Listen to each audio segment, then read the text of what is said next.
Awesome. Hey, James. Okay. We're going to start the meeting. How is everybody tonight?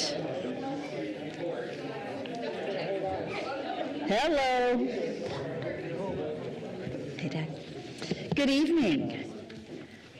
Good evening and welcome to the Nampa City Council meeting. It's so good to see everyone this evening. As we get started, even as we do start, I see a number of our Mayor's Team Council out here tonight. You guys want to wave? Hey. It's so good to see you guys. So we have a mock city council coming up, and they're getting prepped and ready to go. So thank you guys for coming. And you chose a good night because it's going to be the shortest night we're going to have in a very long time. So good for you. So good to have you guys here.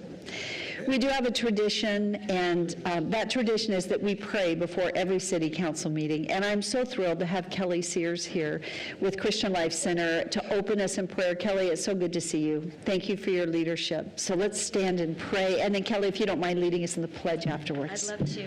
Thank you. I just want to take a moment and read a little bit from the inaugural prayer that Billy Graham prayed yesterday, and I want to echo it. He said, "So Father, we take this moment to stand still, to remember the great things you have done for this nation. Thank you for the protection, the bounty, the freedoms that we so enjoy. We remember to keep our eyes fixed on you. And in this new season of transition, there's a fresh wind of vision and renewed hope.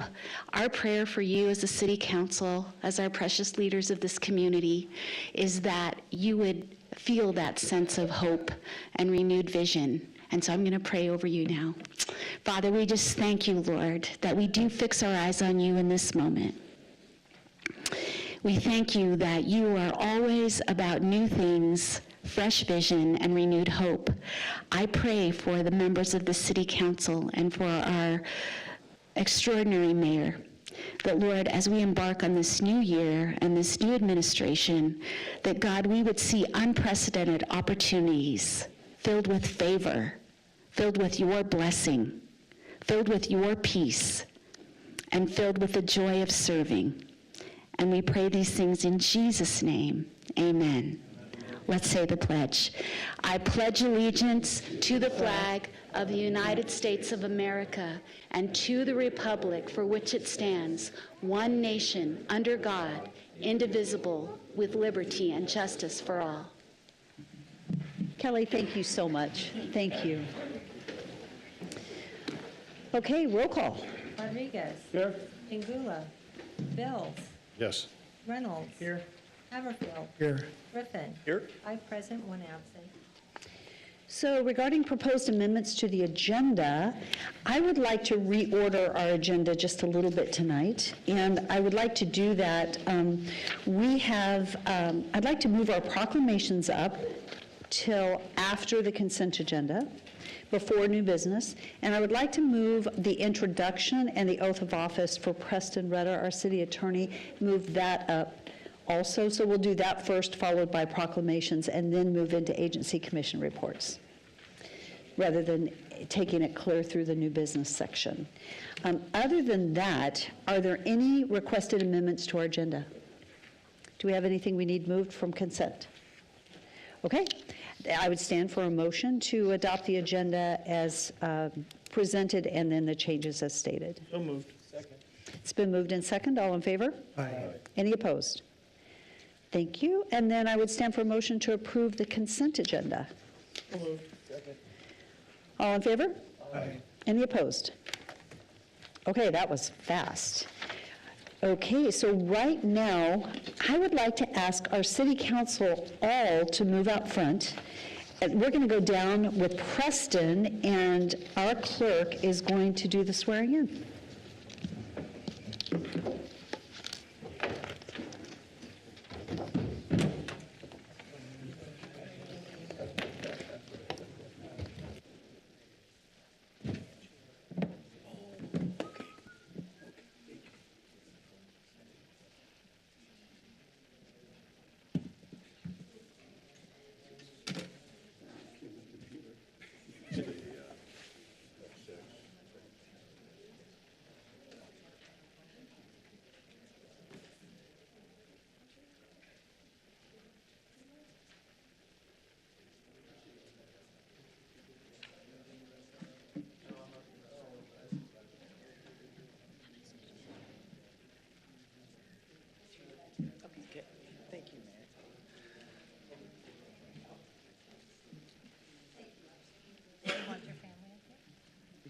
works for you, yeah. Yeah, that's fine,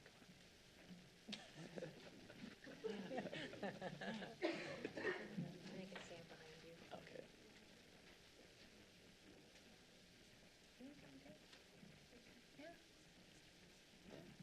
You're deputized. Come on. Smile back there. Smile, wanna come up? We got 3 of the 4, that's good enough. All right. Oh, here's 4. Hey, bud. So it's my honor as the city clerk to present the official oath of office to you. If you raise your right hand. Oh. Okay, if you raise your right hand. Do you solemnly swear that you will support the Constitution of the United States and the Constitution of the State of Idaho and the laws therefore, and will faithfully, honestly, and impartially discharge the duties of city attorney during your continuance therein to the best of your ability, so help you God? Yes, Congratulations. thank you very Yep, much. and here is your certificate of appointment. Thank you very much.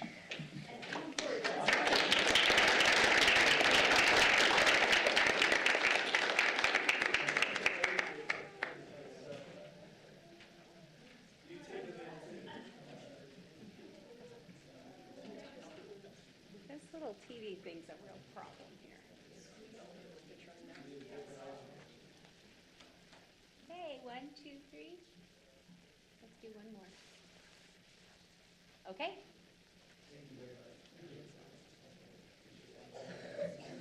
Congratulations. Do you want to say anything? Sure, I'll say something. Thank you. Stay here. Stay. David? I'll try to buck the trend here and be brief as an attorney. We do love our words, but thank you for this opportunity. It's very humbling to be here. I view it as a privilege to serve next to you. They say behind every attorney is a wonderful wife and a very astonished mother-in-law, and so she is also here. We shocked the world as a son-in-law, defied all the odds, but I know that so much and so many people have helped me to get here. And there may be an item about a public resource officer, but we have 2 deputized young attorney. So they're for consideration. So just keep that in mind. But thank you for this opportunity. Really appreciate it. It's great to have you. We're thrilled to have you on board. Thank you very much. All right. So we have one more thing I'd like to do, and Todd, would you come forward?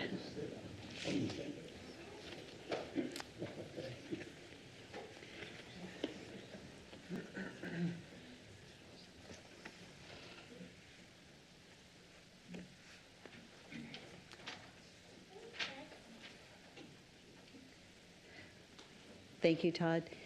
You know, Todd, typically when you're a contractor and we've just hired you to come in and do a work, we don't do a major send-off, but we wanted to do that for you because we have loved working with you. And so with that, I have a letter I'm going to read to you. And then I'll present it to you. And that is, Dear Todd and team, on behalf of the City of Nampa and city leadership, thank you for providing expert legal services to the City of Nampa. We've greatly appreciated your professionalism, integrity, and wise counsel over the past approximately 5 years. I think we were right on that. As you know, accurate, thoughtful legal counsel is crucial for any organization, and local government is no exception. We applaud you and your team for the countless hours of expertise shared with the Nampa City Council and staff, and furthermore, your understanding of complex issues and clear communication with our internal team have been greatly appreciated. We wish you the very best moving forward and hope your future endeavors are successful. And we just wanted to collectively say thank you. And so with that, come up, we'll take a picture just because. And here's the city coin and then a letter for you. So thank you. Make sure my finger's out of there. Amy's going to have my head. Okay? Thank you. Todd, thank you. Appreciate it. We will miss you. Thank you. Are you going to speak? Going to tell some few pointers? He's going to get to speak after a bit. Yeah. Yeah. And then Kim will do another one. Actually, shall I just read Donna standing here and we'll take, why don't we take a picture because you're next? So come up with your team. Where am I?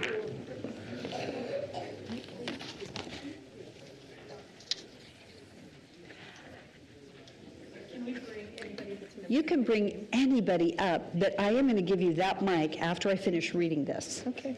It is so good to see you. For those, oh, you're welcome. For those of you that don't know Donna Shimes, this is somebody that's quite amazing, and the Mentoring Network does such incredible work, and she'll get to share in a little bit, and I'll let you introduce your team, but I'll read the proclamation. Whereas January is National Mentoring Month, an annual campaign to raise awareness of and celebrate the powerful impact of mentoring relationships, recruit new mentors, and encourage institutions to integrate quality mentoring into their policies, practices, and whereas Nampa, Idaho honors volunteer mentors who strengthen our community by linking youth to social and economic activities, opportunities. And whereas mentoring programs in Idaho foster impactful relationships that support youth and strengthen communities. And whereas mentoring encourages positive development, academic success, and social engagement among young people. And whereas mentors help youth set career goals, connect to professionals, and prepare the workforce for the workforce. And effective mentoring improves mental health, reduces unhealthy coping mechanisms, and supports overall well-being. And mentored youth are more likely to achieve academic and extracurricular success and avoid harmful behaviors. And whereas 1 in 3 young people lack a mentor, highlighting the need for collaboration to close the mentoring gap.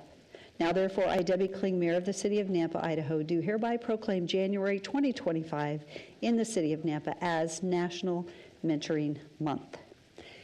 Congratulations for your work. I so appreciate you. Let's do a photo. I'm going to go sit down, and then I'll let you take the mic and talk to us. So let's do a quick photo. Okay, here we go. Yep, Council, do you want to? Let's all get in the back here. Yep. Thank you, guys.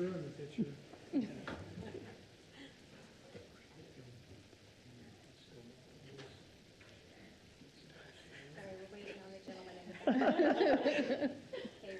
2, 3, and one more. Okay. Thank you. Tell us more about yourselves. Appreciate you. Take care. You're welcome. Good to see you. Thank you so much. I just want to let you know, we just invited other mentoring programs to come along with us because it's National Mentoring Month. Everybody should be here who has a mentor. I'm looking at the council going, I would love to know each of your mentoring stories of who you've mentored and who mentored you to get to where you are today. So we've got Big Brothers Big Sisters is joined us here, the Mentoring Network. Margie is our new Executive Director for the Mentoring Network. We are in our 26th year serving Canyon and Owyhee counties and the Treasure Valley with school-based mentoring. And Angie Palmer is here, and she is running for Ms. Boise. Her platform just happens to be mentoring. So we said, come along with us. So we just want to say thank you. Our biggest platform is we do kid to adult mentoring, but my bigger goal is I want every human being on this planet to have a mentor, at least one. Most of us have had multiples to get where we are today, and I'm one of those who have been blessed by many people in this room, and family and friends and so many other professional people. So thank you, Council. Thank you so very much for making this a recognition. We appreciate you. Thank you, Mayor Kling. Thank you for all you do. And you know, as you're talking about mentoring, as adults, we still need mentors. Because I'm thinking, we haven't gotten to spend much time together, but Donna's been a mentor to me in learning to ask questions and inquire. And it's interesting because there are unofficial ways, right, that we mentor, but mentoring is so critical. So thank you, guys. Thank you very much. Thank you all. Appreciate you guys. Take care.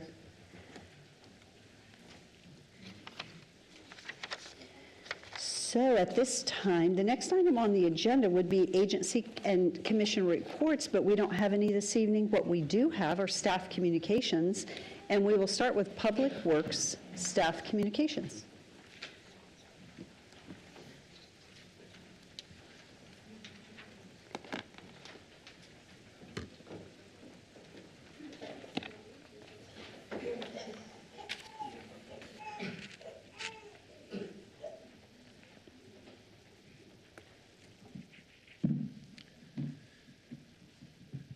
Good evening, Mayor and City Council. Let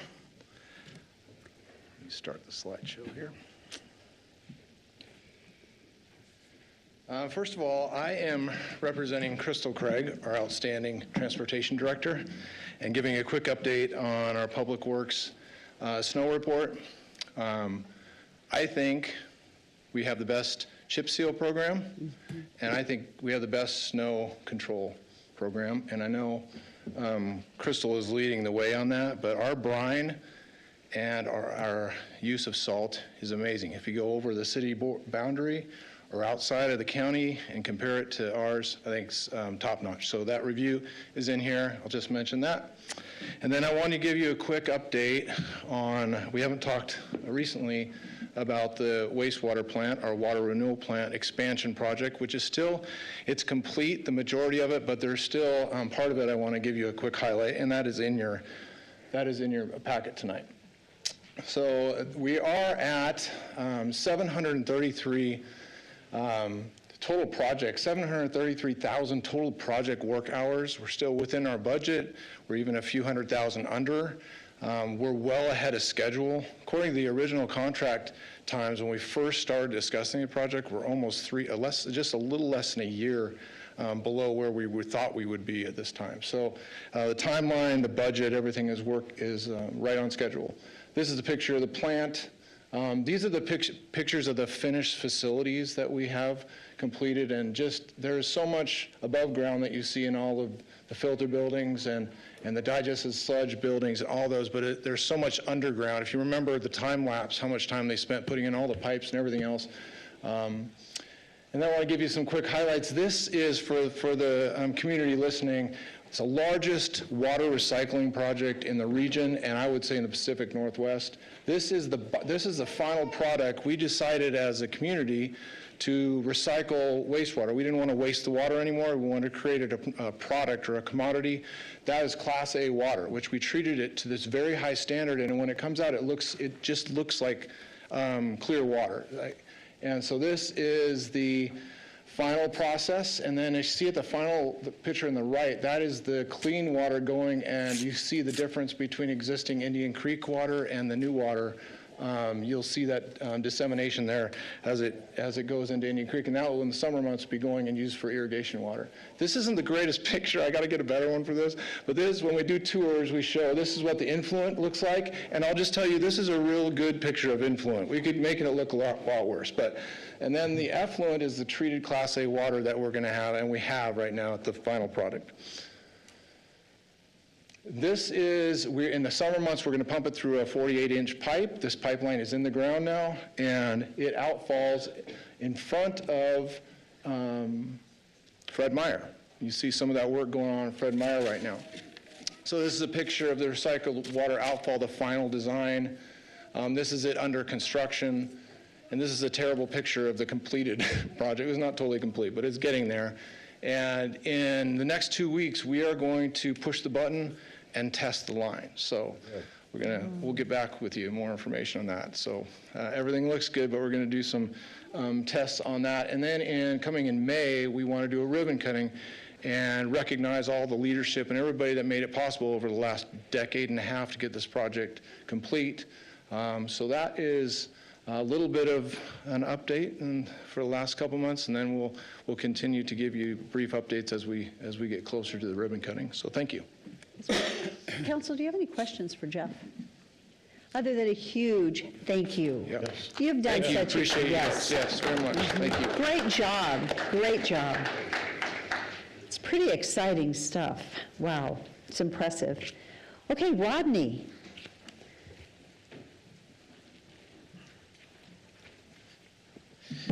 Thank you, Mayor and Council. For the record, Rodney Ashby, Planning and Zoning Director. We had a pretty full agenda for Planning and Zoning this last time on the 14th of January. So the first one was a final plat for Sunnyvale number 6 subdivision off of Carter and Middleton, and that one was approved. The next one was just a short plat extension for Dachshund subdivision. This was 4 residential lots, pretty small project, and that one was approved for another year. Then the public hearings, The first one was a annexation to RS 8.5 just for city water. We're getting quite a few of these. I don't know if you've noticed. We're seeing a lot of this. I think partly it's aging infrastructure, but also as the city grows, we get utilities closer to those locations, and so they can access our services, and so we're seeing those quite a bit. So that first one was 3106 South Stanford Street, and that was approved. That will come before you on April 7th.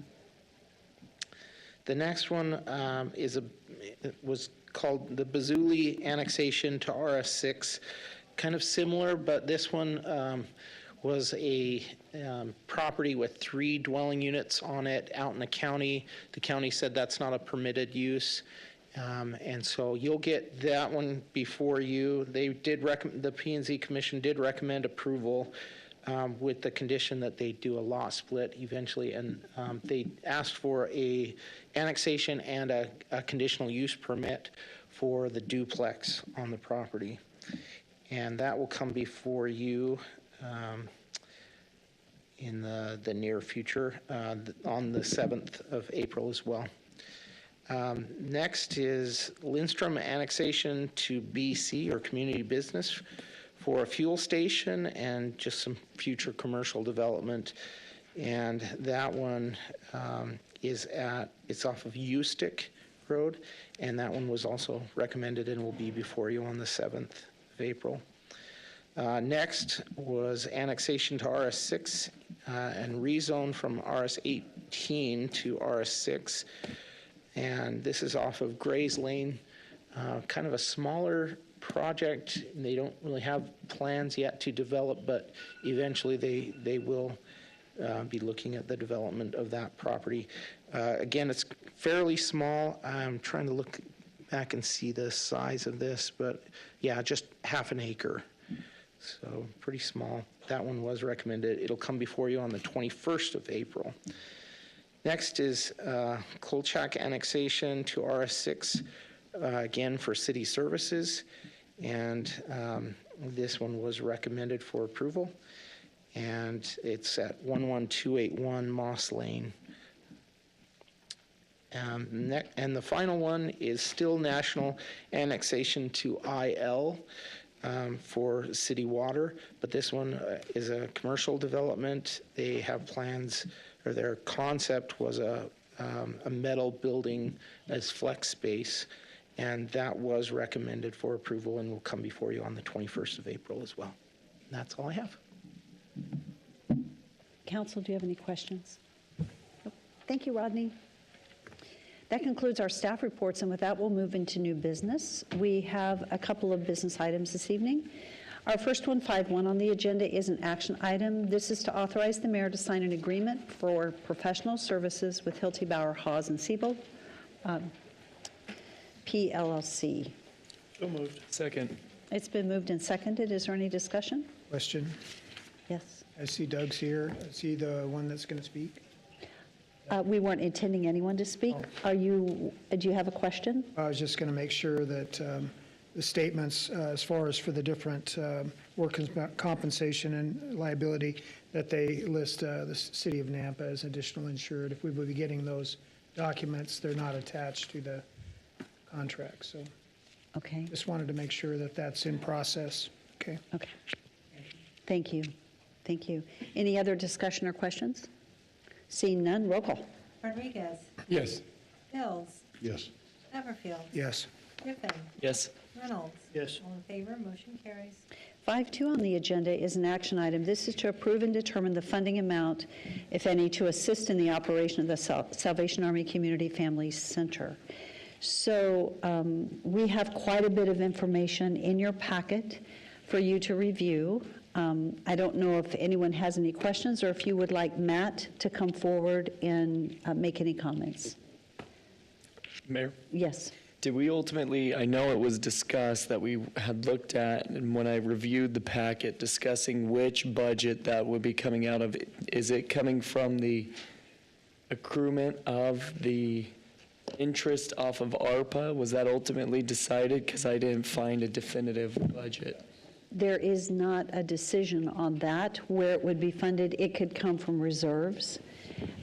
Doug can speak to the interest on the ARPA is a limited budget, and so we do not have a budget available for this particular line item.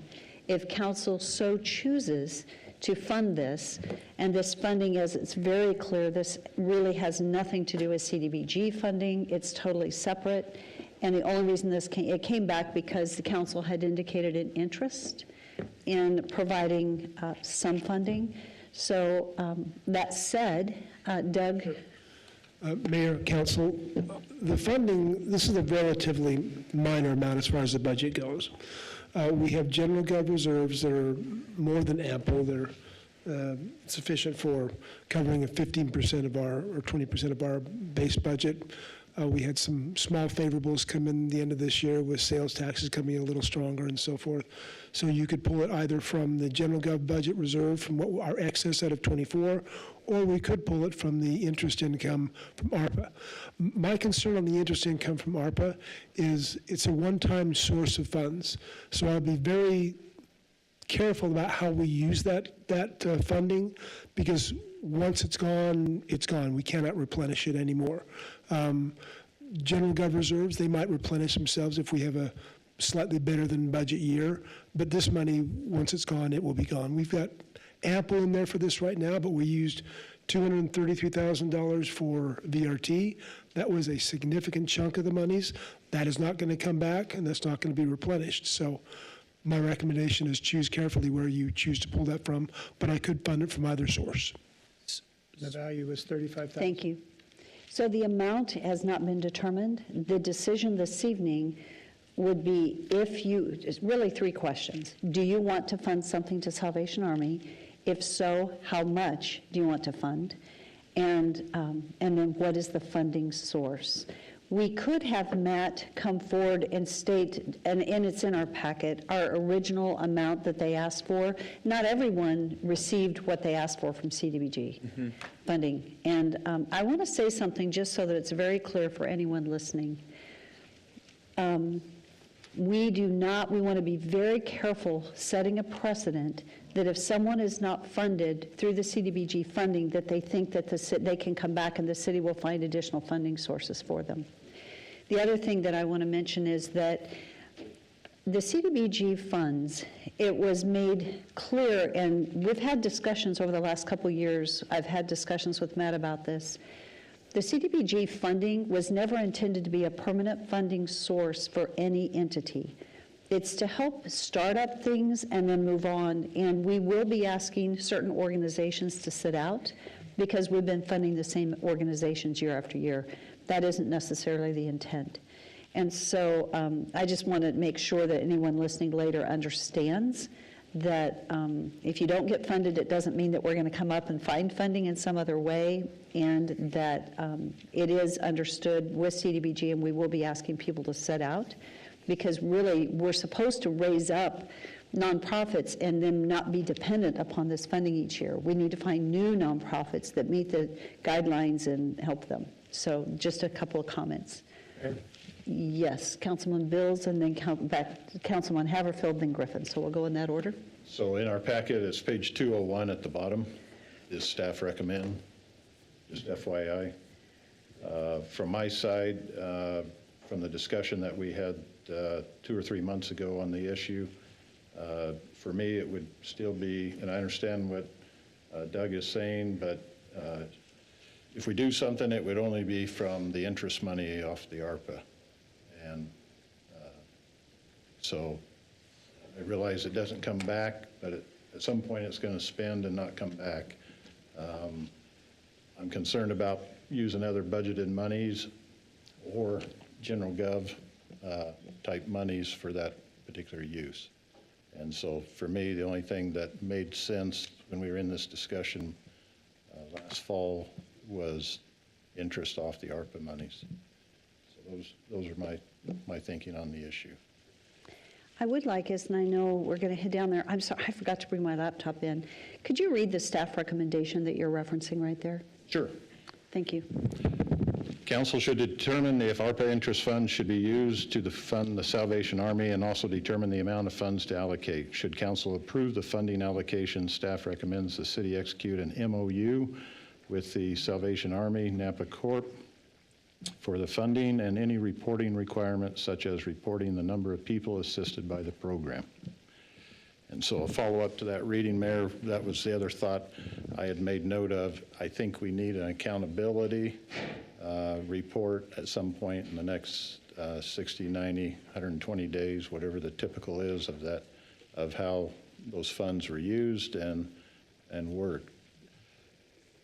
Because of Matt's due diligence last year of some of the deficiencies that were noted in the reports given to us, and one reason why the organization didn't receive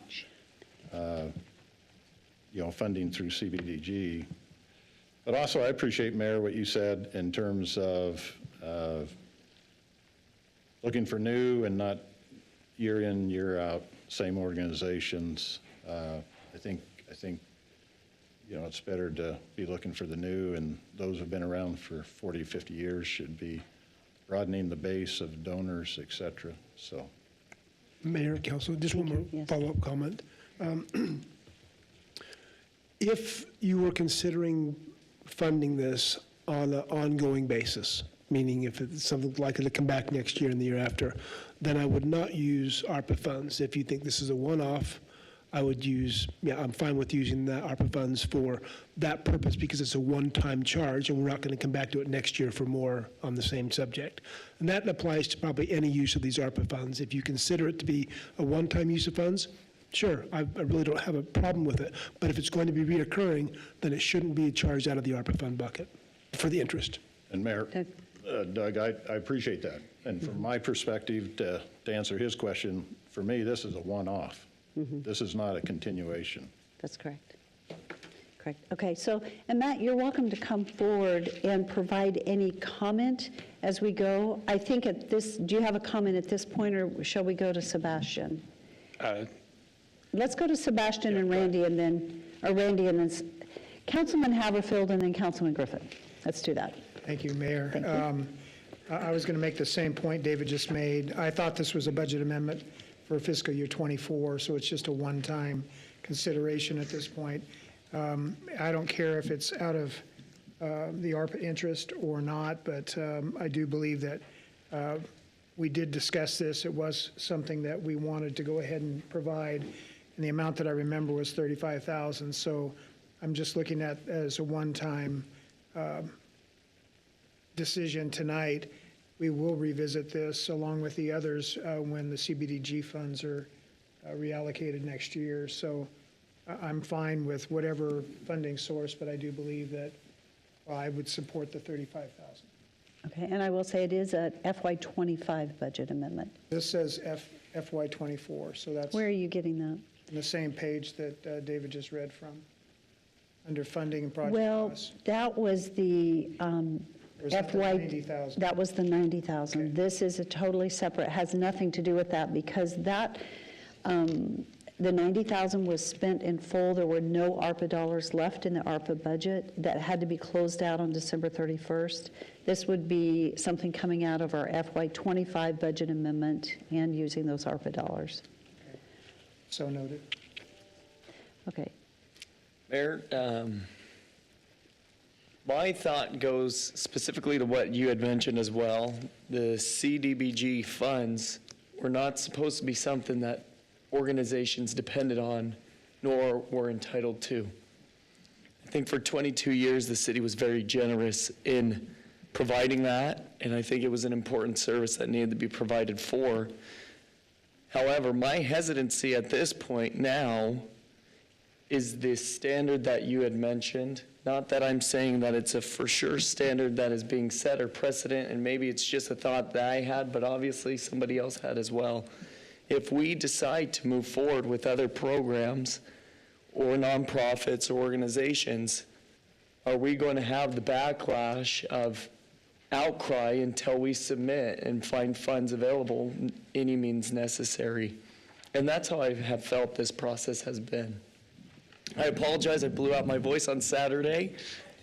So it'll save you all from a multitude of questions tonight, but those are some of my comments and previewing where my vote might be going. So Councilman Reynolds. Madam Mayor? So going back to the original motion, I made that motion, I believe, and the spirit of the motion was to use the ARPA funds, possibly, if any was left over from the $90,000, up to $35,000. It wasn't, I didn't say $35,000, it was up to that amount, depending on what was left in the ARPA.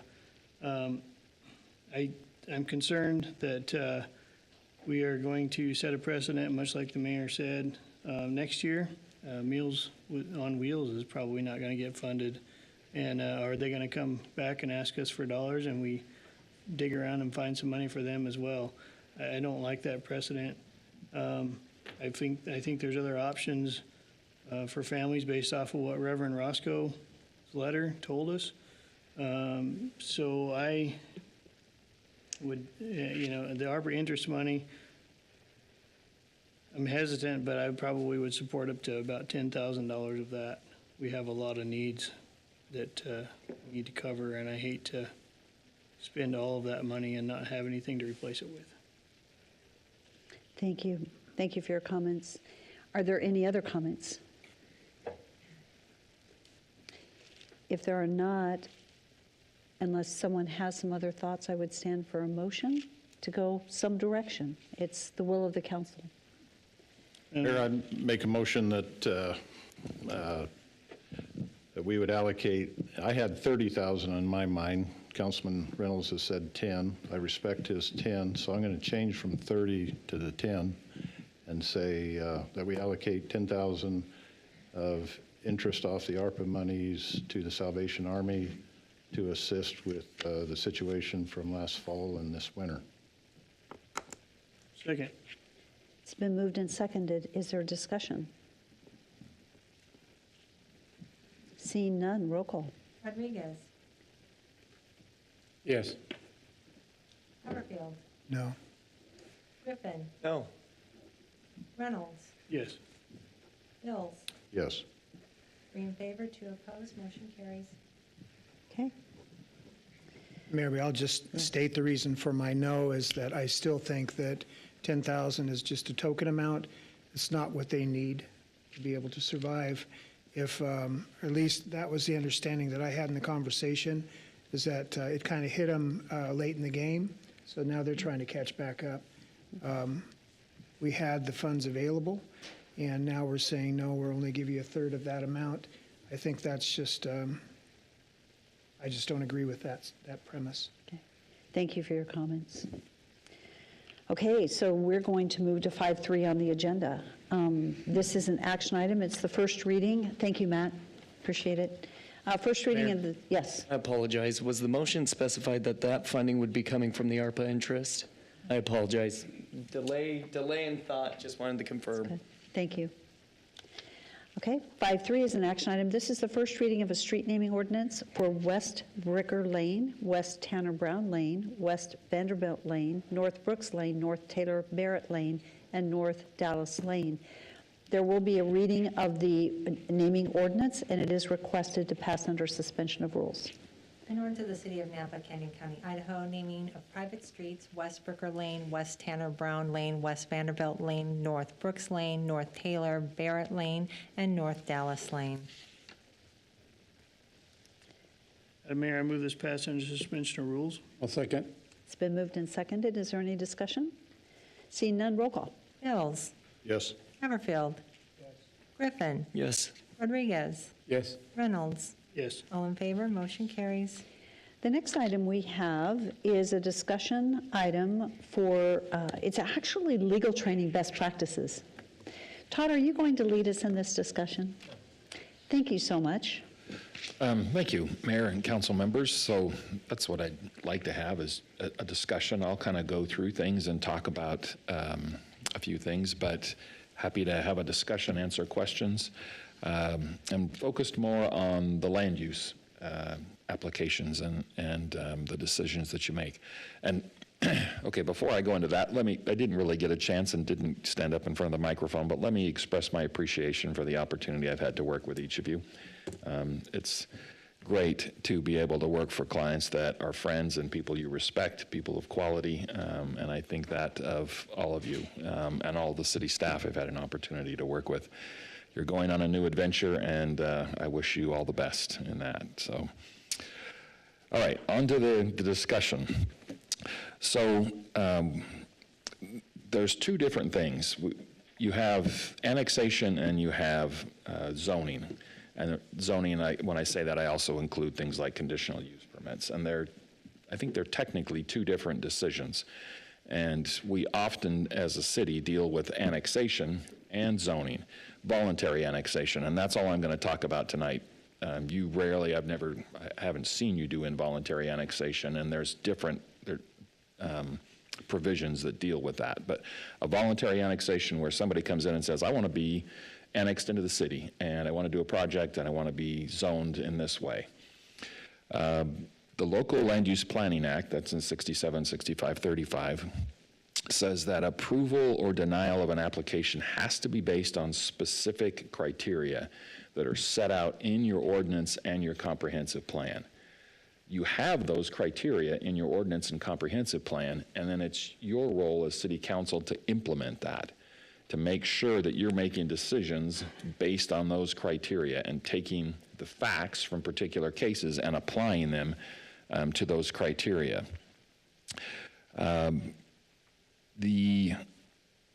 The reasoning stated in the Local Land Use Planning Act, and we talk about this a little bit conceptually, you have to have those specific criteria so the applicants, residents, and decision makers know what standards must be met to obtain the requested approval. So the idea being, it starts with the basis, I think, in property rights. What does somebody need to do to obtain approval from the city? And what they need to do is meet those criteria that you have in your ordinance. And then in that process, you have a discussion where you identify the aspects that comply or do not comply. You don't have to have a discussion of both and talk about both sides. You have to just talk about your discussion in one context or the other. So in your typical situation, you have city staff that has a staff report, and they prepare that. And that lays out your criteria and the facts, at least as staff has looked at it. They haven't been through the city council public hearing, but they lay that out. So when you take action, if you're acting in accordance with city staff and their report, that's fairly straightforward. You can adopt what they have in there, or if you feel there's additional things, you add to it. But if you're going to deviate from staff's recommendation, that puts more responsibility on you, where you have to look at the criteria and talk about them. So it's not just a motion to deny or to approve, depending on how you're going, but why and what facts apply to that. Ultimately, staff, either legal or Rodney and his office, have to prepare a written decision, and we do that based on what you say and what's in the record. And we need to be able to know what to focus on based on your discussion.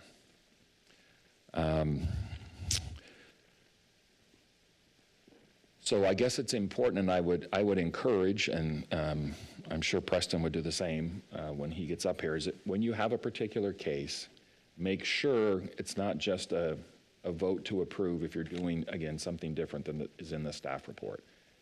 You talk about the criteria. So, Rodney, did you pull up those criteria? Is that what's up there? I've got it on my computer, too. So here's your rezone criteria. The first one is the proposed map amendment is or would be in harmony with the city's currently adopted comprehensive plan and your comprehensive plan land use map. So how is it in harmony with the comprehensive plan? That's one thing that I see particularly the staff kind of gets into, right?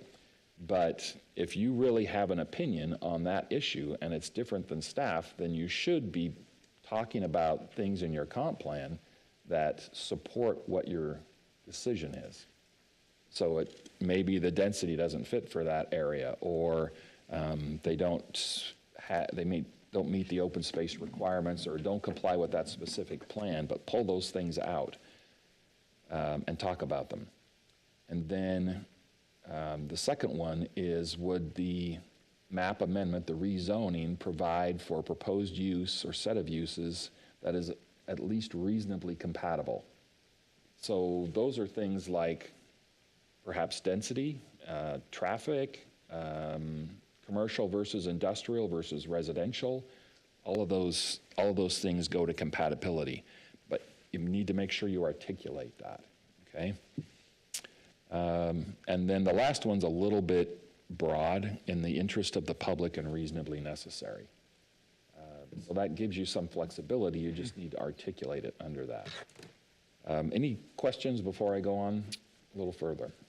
Can you, Mayor, could you explain the process if we weren't to go through this proper channel or route of explaining our reasoning and just deny a motion to deny or approve to approve without really giving you or Rodney any direction what the legal steps could be for somebody that's appealing or bringing a zone change forward? What could ultimately happen to the liability of the city from not doing that? Okay. So ultimately, we have to prepare a written decision, and that's primarily what the court will look at on judicial review. Do you have a reasoned statement? That's what the court calls it. Do you set out the specific criteria, and then do you list the facts and how those facts apply to that criteria, either favorably or negatively? And you basically describe your reasoning, describe your facts, and how they apply. If we don't have that, you can't really develop a written reasoned statement that would support your application. And a reasoned statement that doesn't have the necessary information in it, it's subject to judicial review. The court could overturn the decision. It could award attorney's fees against the city. So your decisions need to be robust in how you describe them. That's the zoning part. I will say, we've talked about this before, annexation and zoning, you have more discretion in the annexation decision. So that's under Title 50, that's not under LUPA. And if it's a voluntary annexation, the code and the city ordinance talk about whether it's, reasonably necessary to assure orderly development of the city. So that's a fairly broad road you can drive your truck through on your decision. You can't base it on inappropriate things, but you can say, it's just not the right time for this city. We don't feel like it's reasonably necessary for the orderly growth. And if you deny the annexation, then you technically don't have jurisdiction to make a decision on the zoning because they're not annexed into the city.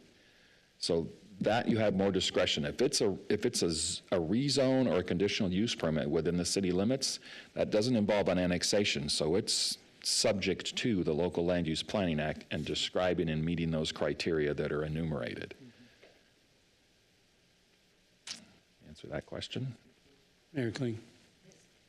So Todd, something that I've noticed quite a bit is that when we deny one of our projects, that there's different reasons from each different councilman.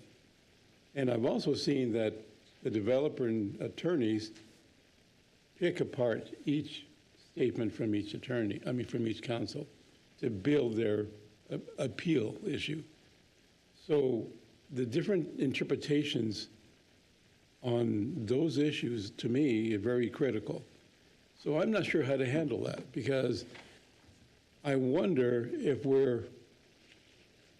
every councilman needs to explicitly advise his denial, or listen to the motion, do not modify it as is, approve it the way it is, which would be a housekeeping circulation to me, I guess, what I'm saying. So what do you suggest for that? Because we are in compliance with the statutes, but I wonder if we're getting in the weeds too much and saying too much, keeping track. What do you Mayor, think?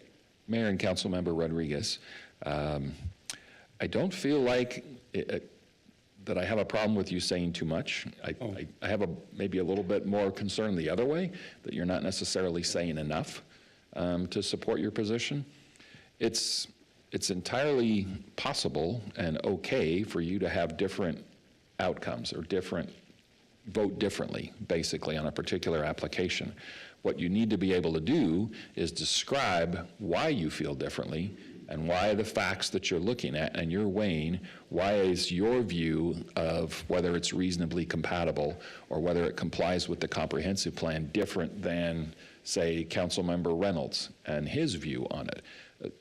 The important part is for each of you to articulate why you're making your decision under the criteria and under the facts.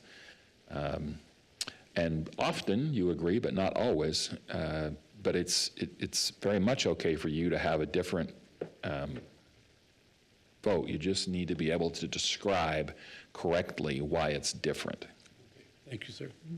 Mayor? Yes.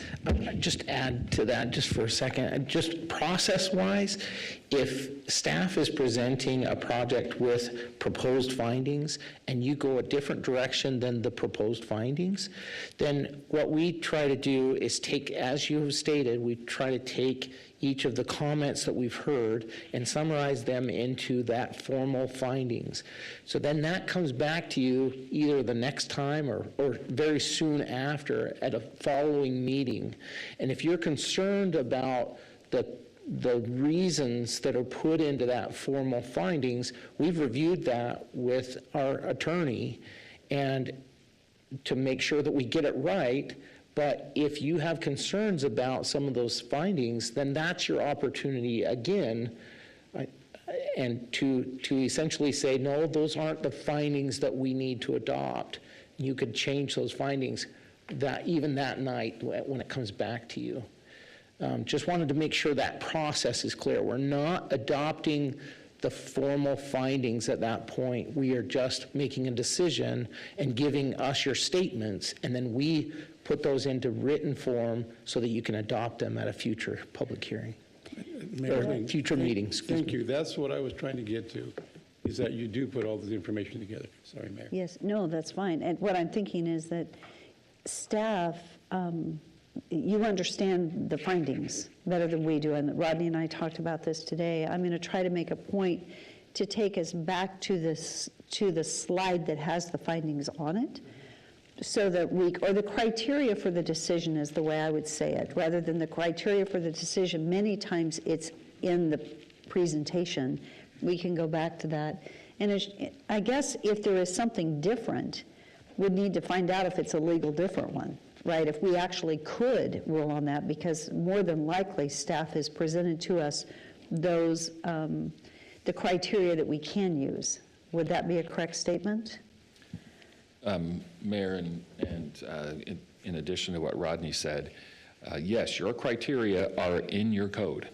That's what you have to follow.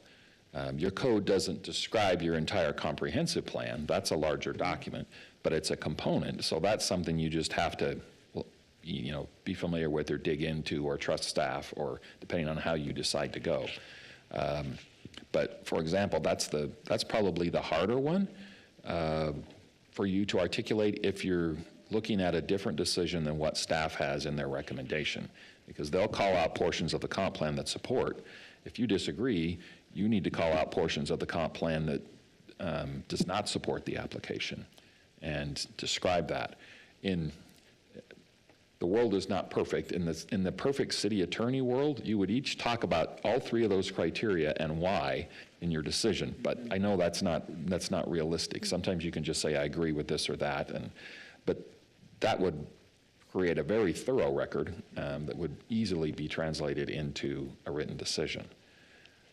So it's important that you articulate your reasoning for your decision.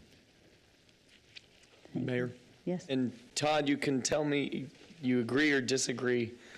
My thought process has been, while on council, when making a motion, actually going through the staff's findings with the specific code sections and saying, this rule has not been met because this, is that the same process a judge will do when looking at a judicial review that's been brought forward to him? Is, okay, here's their comments and why they haven't met the specific rule for that application? So what Madam Mayor and Council Member Sebastian, what the court will do is look at your criteria that's in your ordinance, and then we'll look at your written decision and see your reasoning for your decision, and then it'll go back to the record and say, are these things in the record? And are you describing things, facts in the record that apply to that criteria to reach your conclusion? Generally, the court's going to try to give deference to you as a finder of fact. In every case, you have facts, almost every case. Sometimes it's nice when you don't have any opposition.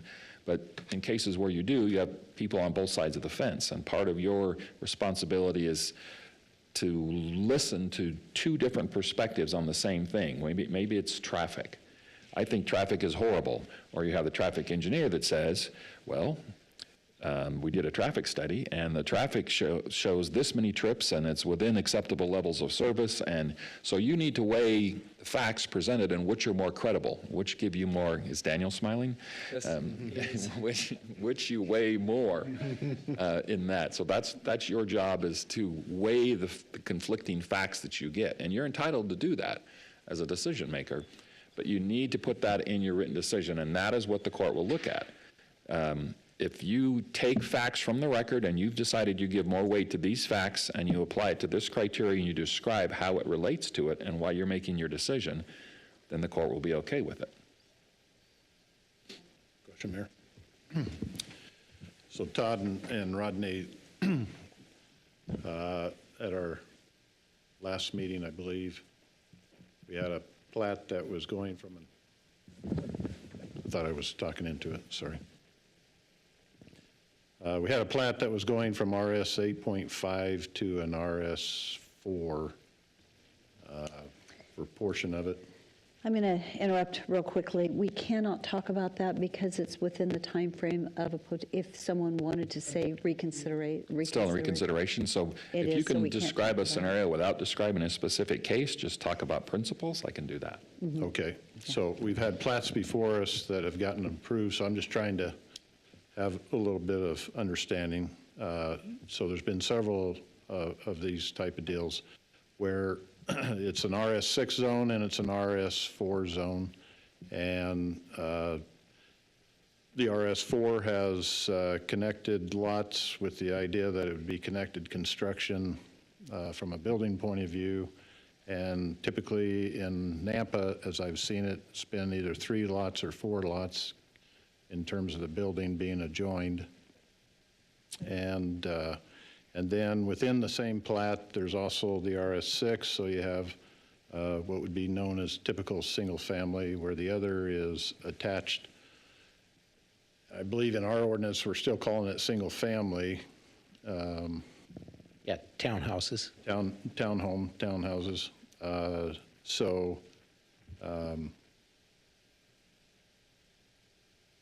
What I'm trying to ascertain is if our ordinance allows, or whether even state code allows us to determine those layouts and those applications being a de facto turning the RS4 into use, what you would find with an RMH or an RD zone, possibly even the RP. So it seems like it's legal, but I'm not sure if the end result, if Nampa has yet to experience, and whether there's differentiation or that's not a criteria to be considered under our current documents. So I'll give it a shot, and Rodney, maybe give it a shot as well. So again, you have, as the legislative body for the city of Nampa, you have the ability to adopt an ordinance, and you have an ability to adopt a comprehensive plan and decide what is in those documents, what is in those, the plan and the ordinance. And if you want to describe, say, if they're going to do a planned unit development, we've talked about that recently, and that would allow for some additional flexibility in density or other things because of that. You describe how they qualify for that in your ordinance. If you pass it, I assume you agree with the things that you put in there that you allow them to do. It would be the same thing on how you may consider a particular type of use or residential use. If you describe it in your ordinance that it can be used a certain way, then, and there's that basis for that you deem appropriate, I think as long as you're acting within the criteria that are clear and that people can look at and say, okay, to do this, I need to do this, this, and this. And you describe the process to achieve that and the criteria that are evaluated to allow it, then it's up to you to decide whether you think it's appropriate or fair. But once you adopt it, it's there and you can apply it. I'd love to add to that, too. I totally agree with that. I was going to say that some of the same things, some of the standards you can put into code to mitigate some of the concerns. But I will say that in our last APA conference for the state of Idaho, we had this discussion because other cities across Idaho are having the same concerns. Are they using townhouses to get around the idea of multifamily being restricted in certain zones? And I would say that may be true, except that there are density requirements for an RS zone that are different than an RMH or an RML zone. So yes, you can add the standards, you can put into code different open space requirements, different setback requirements, all of those things to try to differentiate between an apartment complex and a townhouse single-family subdivision. You can also focus on density, because in the RS, or in the medium density residential designation on our future land use map, it's a density range of 2.5 to 8. When you get into an RMH zone, you're getting to a much higher density. Maybe you're at 12 or 15 dwelling units per acre. That cannot be the same as what's in the medium density residential. Your RMH land uses don't work because of those density differences. That's the only addition I'd have. Add a little bit more onto that. So you control, Councilmember Bills, how, if you think townhomes have a similar impact as multifamily, you all as a council have the ability to lay that out and how that's applied in your ordinance and in your comprehensive plan. What I would advise against and be careful of is if you feel that way, but your ordinance says they can do this, this, and this, and those things are different than multifamily. If you don't like the situation, then change the situation in the ordinance. It would be less defensible to say, well, I think it's the same and it should be treated differently, even though our ordinance says they are treated the same. So in other words, you set the policy, you set the application. You just need to make sure your ordinance and your comp plan are consistent with what you want it to be. Which, Mayor, Mr. Lakey, I appreciate very much, because that's where I was trying to get to, is because having seen some projects now in person and seen what's coming forward, I'm concerned what our ordinance allows or what would be reasonable expectation. And so if I'm hearing correctly, potentially we would possibly provide some feedback to staff and mayor, and possibly then request some of that to be reviewed again.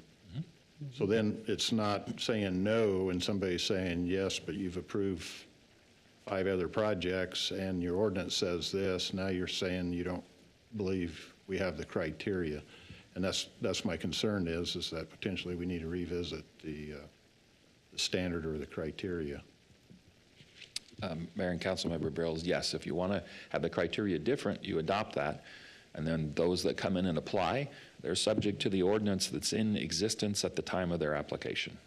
So they can't go back and say, well, you approved these.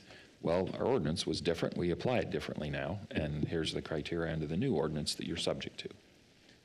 And Mayor, I'd just like to put in a plug for our comprehensive plan update that we're about to begin, because that is the document that should outline the principles that lead to zoning code changes.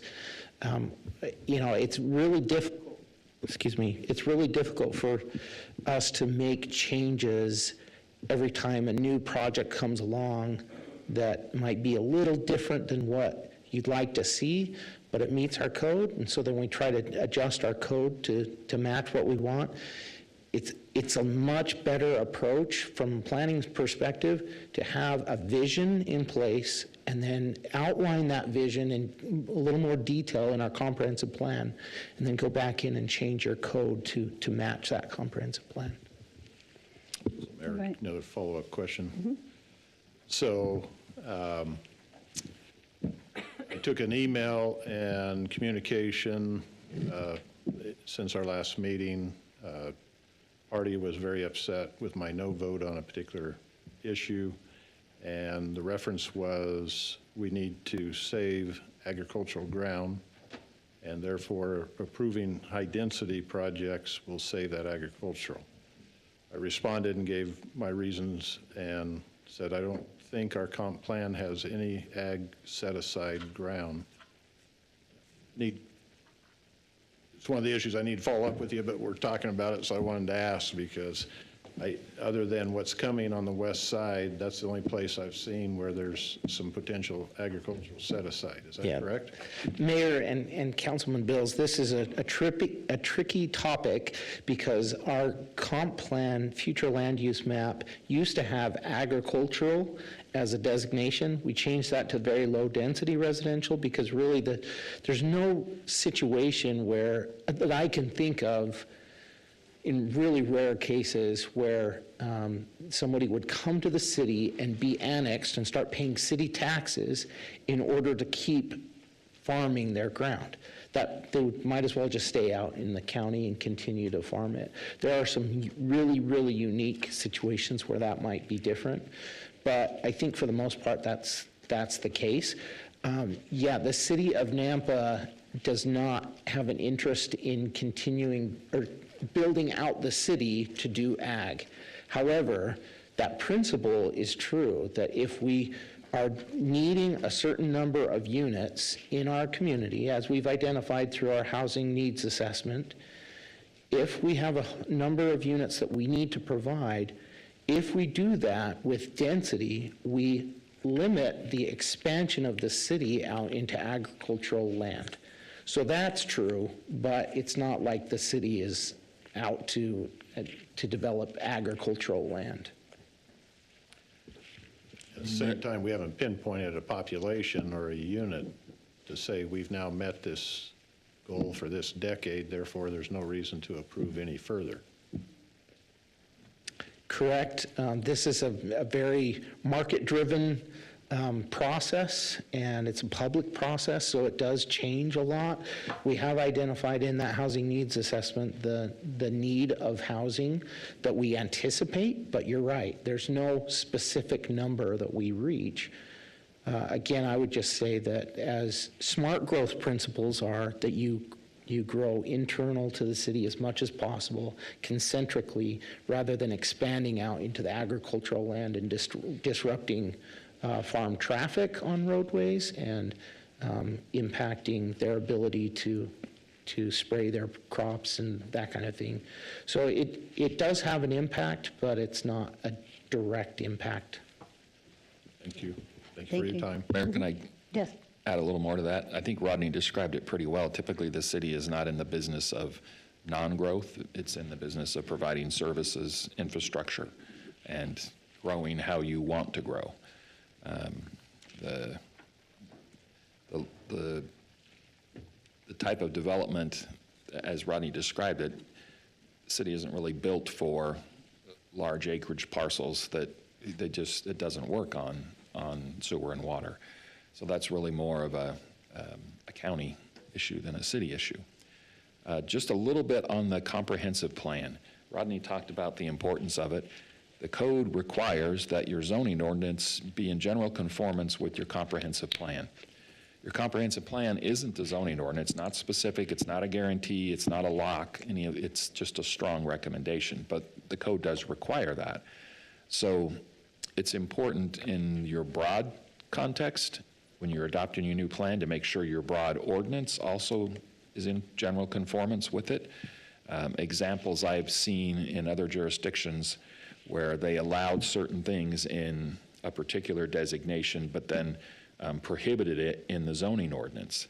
In that broad context, for your zoning ordinance to say this is prohibited in this area, but it's in a comp plan designation that allows for it, that's a conflict that you don't want to have. And then in your specific cases, it's obvious it's your criteria, so you describe how the comp plan fits a particular application. But making sure that comp plan is what you want it to be, that's really important. It's awkward for you to sit in a hearing and the comp plan calls for this and you really don't want that. So that's important that you have that. Thank you. And that's some of the comments that, and part of the reason for this discussion. My concern has been that we have a comp plan and land use maps that guide developers, and the developers bring forth a plan based on our guiding documents. And then they get before us and we say, well, we don't like that. And that's really awkward for us. And so my suggestion was, we are stepping into our comp plan planning process, but we're talking 1.5 years at best before that's done. We're going to have a lot of projects come before us. And so my thought is, if we really don't like something that we have in our plan, we need to address it now. We need to talk about it. And if we need to make a change in something today, we need to look at it and have a discussion around it, because it's very difficult for a developer to invest what it costs to get us to this point before us, and then have us say, oh, I don't like that, when it does meet our comp plan. But we say, now on an annexation, we have a lot of liberty, is my understanding, if the timing's not right or whatever, rezone, maybe less liberty, would that be correct? Mayor, as to the fact that it's already within the city, they're already subject to your jurisdiction and those criteria. The lower level of discretion simply means you have to apply the zoning ordinance criteria and make sure it meets it. Where the annexation isn't under LUPA, it's Title 50, and you can say, we don't really want to annex you right now. People don't have a right to be in the city. They do have a right to make sure that their application is considered under your ordinance correctly. Thank you.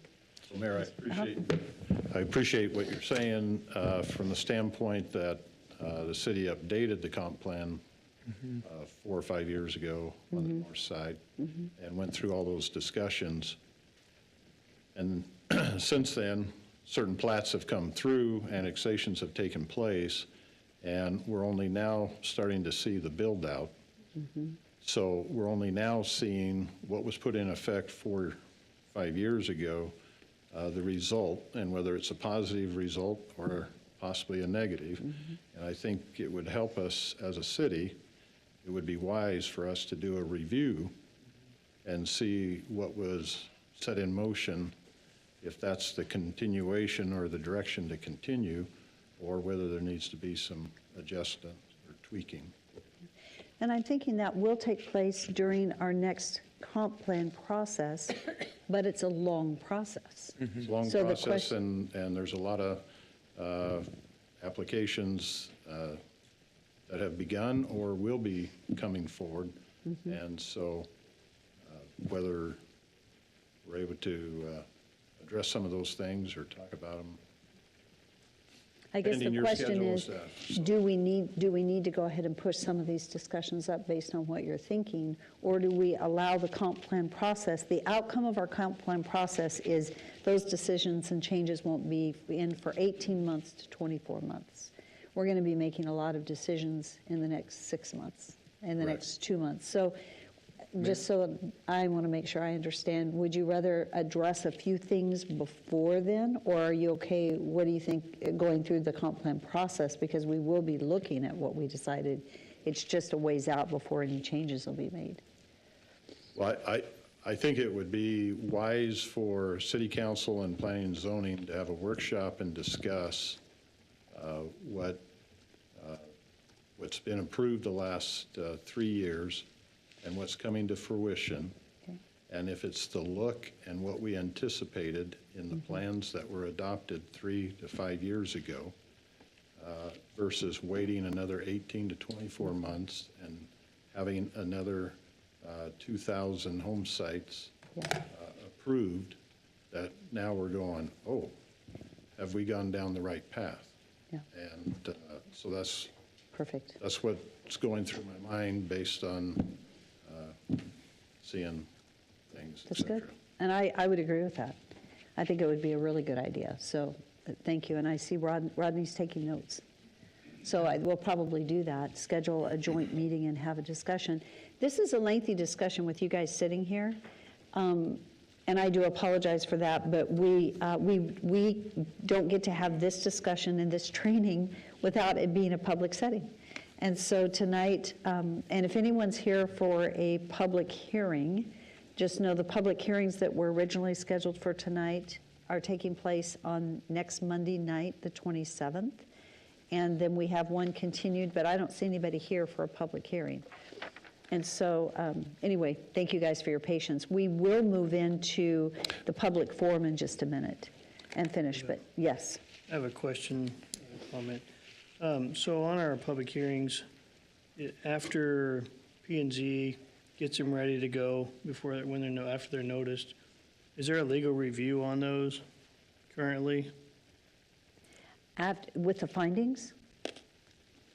Just like before we get it, before it comes to council, is there any kind of legal review on it? Do you look at them? Mayor and Councilmember Reynolds, you mean a legal review of the staff report and their recommendation? Correct. No. 'Cause I'm wondering if we couldn't have recommendations in our staff report that says you may or may not do these items, so it's clear, based upon a legal review of that particular public hearing. That sets some sideboards for that public hearing. So you can say you may or may not, you can consider this, but you can't consider this. So Rodney, you could have with Preston review the findings that you're putting in, your recommendation in those findings, if that's what you're asking as a second set of eyes on just from a legal standpoint, but to ensure that we're following the legal guidelines. Is that what you're saying? A lot of times I think you're putting the actual code in there, right? It's spelled out in your criteria. Yeah, I may need a little clarification here. So I mean, that's what the staff report tries to accomplish, is that we try to outline what are the options. The tricky part of this is that there's interpretation. As you can see on the screen, would be in the interest of the public and reasonably necessary. I mean, we give our best guess as staff, but some of that is up to you to decide. And so which direction you go is sometimes really flexible. And I'm not sure I'm in a position to tell you, you should do this when there's a lot of options. Madam Mayor, I'm not saying what you tell us what to do, but we would have parameters based upon those criteria. You know, like for example, we have a comp plan that shows RS 8.5 and they want RS 4, something along those lines. But we can't make that decision based off the comp plan, and that particular example probably doesn't fit. But if we can't make the decision on that, rather than have us go off in the weeds and talk about it for an hour at a public hearing, we should have those parameters laid out in front of us before we get there, so that we're not wasting time and we don't make decisions that are going to get us in hot water legally. You know, if we say, hey, we move to deny that, and based off of density, well, you can't do that off of density. So those kind of things, that's what I'm saying. To me, there could be a little more clarity to help us out from the staff side of things, a little, when we get that at council. Mayor, I think what may be helpful here is a lot of times I'm rushing through it. A lot of times the projects are pretty straightforward, right? So we have to figure out which ones to really focus on, a lot of attention on. But our formal findings do exactly that. That's what they do. But a lot of times we're going through those really quickly. And so maybe on the more controversial ones, maybe we should just slow that down and make sure that we look at the formal findings that we've recommended, because that's the criteria. We are stating, here are the facts of the case, and here's why we think it meets that criteria. I mean, that is your place. If you want to go for legal boundaries, I think that's where you should go, or come up with your own if there are others. So maybe we'll, Mayor. And maybe both ways. Yeah. For and against, because even if it was a planning and zoning recommendation to pass, and it's your recommendation we pass, but we don't, and we deny, that you have them both there, either one. But I tell you what, I appreciate your comment, because I think we can pretty well identify the ones that are going to be challenging, and so I'll even encourage you to slow down and really go through them, because we are trying to be fast and trying not to take too much time. But I think it's a good point. They're there. Let's slow down, take a little bit more time on them, and discuss them on something that we think is going to be difficult. Yeah. Yes, Councilman Griffin. One recommendation that I have, and it's going to end up being for Preston and even Doug, is when we have a certain project before us, and I know it says it right in the packet, but these things are dense and thick. This is only pertaining to zoning for something that's already been annexed. And just like what we have right here, whether you're for or against, this is your code section that you have flexibility to make a motion around. Because these are the sections that when I go through the packet, I have a pretty good idea how I feel about a project. And if I want to make a motion to deny it or approve it, at least when I come here. I never make a decision before I hear the presentation. But if that's the case, you then look at the code that's laid out in the staff report, and I say, staff checked this all off as, yeah, it meets everything. But now there's a little line in there that says public and reasonably necessary. I don't think this is public and reasonably necessary because it doesn't allow blah, blah, blah, blah, X, Y, Z, or harmony. If an 8.5 density wants to go to 14, that's not in harmony now. I can think, okay, this one section, if a judge looks at this, is where I have room to be able to argue. And I think that's kind of why you put this code section right here, because this is our most flexible, and this is the one I refer to when we make motions, because it allows us that discretion of this doesn't work here, or this will work here, and if it can't match, then we're in the realm of judicial review in my mind. And I've made very recent votes where I say, I think we'll lose on judicial review if this goes forward. I have to vote one way or the other. So I don't think that helps, but I think that's just where I put on a sticky note, the harmony rule and the reasonably necessary rule, to revert back to that, because that's something that we can refer to in our code often. Thank you. Yes? Sorry, get my light on. Couple thoughts on Sebastian or Councilmember Griffin's comment. For example, the public interest. You can't just say, I don't think this is in the public interest, and consider that a finding. That's inadequate. Under the case law, just stating the criteria, it doesn't fit the public interest, is insufficient, because you're not taking the facts that support that and apply it and connect it with that. So in other words, why doesn't it meet the public interest? You talk about that.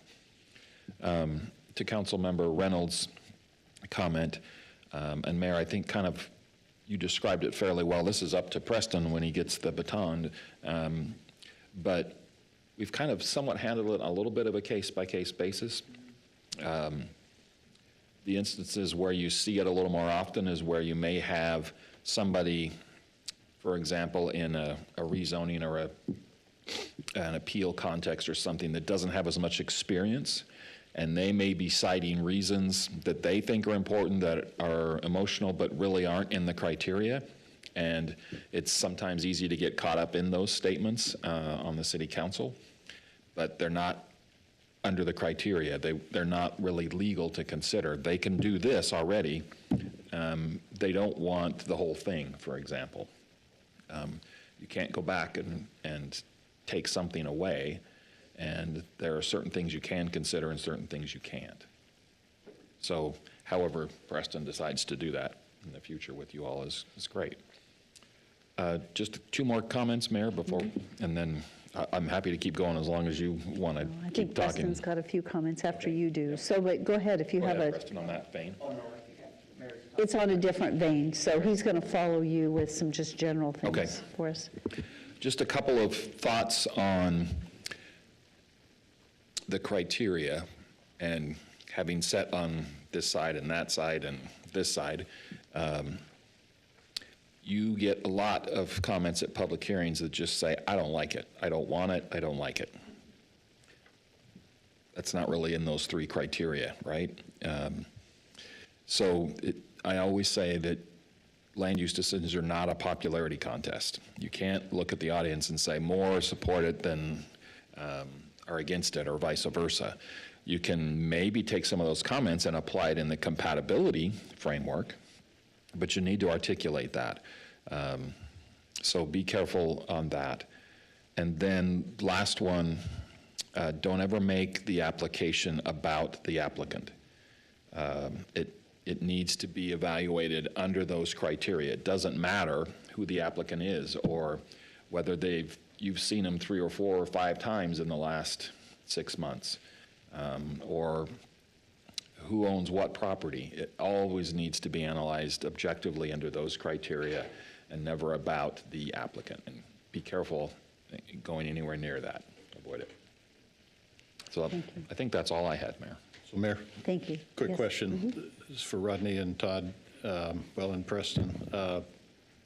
So, do we have the ability in our ordinance that we could change and require future applications and the maps and drawings that there's adequate differentiation visually to be able to see what is greenscape, what isn't greenscape, and are we able to define that so that we don't run into the questionable? So can I, for one moment? That's We have the pre-application meetings with the applicants before they come in. We have already started this last week. We had a couple come in, and we made those comments to them in the pre-application meeting. So from the communication out to the applicants, that's already going out when they come in. As to whether it could be in code, I would think that we can specify whatever we want in that, for the most part, on what the application or submittal. Probably, I wouldn't necessarily put it in code. That could be something in the policy manual. Would probably be the location I would put that. But that's certainly something I think that we could do. Well, number one, from my side, thank you for taking the lead and moving that forward. And it'd be helpful, and the fact of putting it in policy would be helpful as well, and not code. Less issue and easier to deal with, I would think, from the staff's point of view, and also from the engineering applicant's point of view. Any other comments? Mayor, I just have another question going back to our discussion. Knowing that our future land use map and comprehensive plan will be changing in the next 18 to 24 months, how much latitude do we have to say this is something that's in the process of being changed This is something we've addressed that we would like to see changed. I know right here and right now, it's difficult to tell an applicant, sorry, you're not privy to what we know, but there's changes coming that would not allow you to move forward with this based off of our personal understanding of how the map will change in the future. I just have a difficult time sitting, because having it be 18 months to 2 years, there's parts of the map that I look at that I say I absolutely despise as well. But I can't necessarily give that to the applicant as, hey, as the decision maker, I just don't like this. I'm trying to change it 18, 24 months down the line, but I'm going to base my opinion off of that now. We don't have much latitude there, do we? Well, can I, real quickly, as you say that, the thought that comes to my mind, and I'll let you guys respond to both, is that we just completed most of our new developments in that North Nampa area, and we just completed our North Nampa area-specific plan. We had community outreach on that, correct? And then we all adopted it and approved it. So when you're showing us a map here and putting it in the packet, is it our future land use map, or is it our adopted area-specific plan map? What exactly are we looking at? Because I guess it goes kind of along with the area-specific plan. What does that trump? Great question, Mayor. Thank you for that. The specific area plans were used to adjust the comprehensive plan future land use map. So after the specific area plans were adopted, we came back before you and adjusted our comprehensive plans. So we have both, and when we have a project in those specific area plans, we show both of the plans, but the specific area plan is going to match the comprehensive plan map, but it may refine it even more. So for instance, it may say 2.5 dwelling units to 5 dwelling units, instead of what the comprehensive plan land use designation says you can go from 2.5 to 8. We've identified an area that's that lower end of that density. So the specific area plan refines it even more, but it falls within the comprehensive plan future land use map designation. Does that answer your?